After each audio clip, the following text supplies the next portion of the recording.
车拼，咱来看中华职棒伫昨暗有举办选秀会，新球队台江雄鹰是选到伫美国拍球的林子伟，林子伟是正做今年的状元。那第二顺位是富邦悍将，经着王念好，统一赛是选到林家伟。第一顺位知名选手林子伟。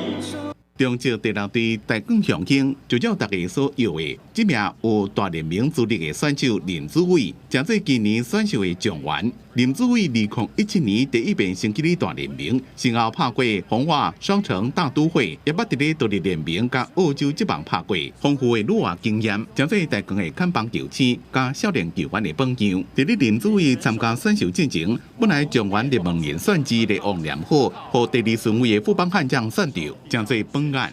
富邦近期他的中线二游已经逐渐定型的情况底下，